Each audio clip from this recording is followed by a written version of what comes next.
Hi, I just want to share this idea with you while it's fresh in my mind in a way. I have a motto that I use a lot of the time, and if you're familiar with my work, you may have heard it. I can't remember if I've spoken about it in public, but it's basically this: problems exist and persist in the absence of an alternative. Now, I've realized that a lot of the the problem that people make is that they complain about having a problem, but don't have an alternative that's directly related to the problem. So a lot of times people complain on Facebook about anxiety, etc. And that's fair enough. Anxiety is not a very nice thing to have. But if I was to ask the question, well, what are you doing instead? They might say something like, well, I take an antidepressant or an anxiolytic. That's not an alternative. It's just a management strategy, not a very good one at that.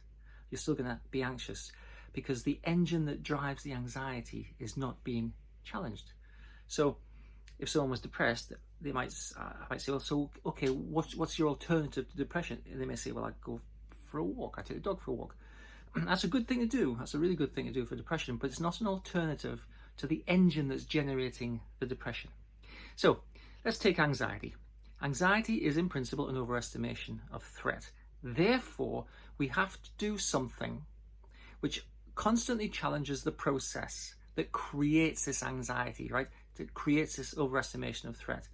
That is an alternative to anxiety. Likewise with depression, we're underestimating ourselves, we're ruminating on past failures, we're feeling that we can't do stuff, we're feeling not good enough about ourselves.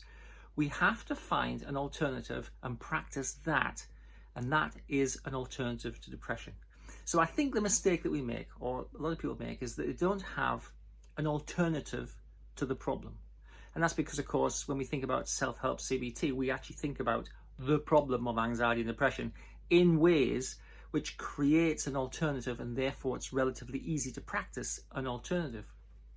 And I'd have to say, if you're practicing an alternative, you're doing something useful and you're on the journey, you're moving forward. If you're not practicing an alternative, the problem will exist and it will persist, and it really doesn't matter what you do.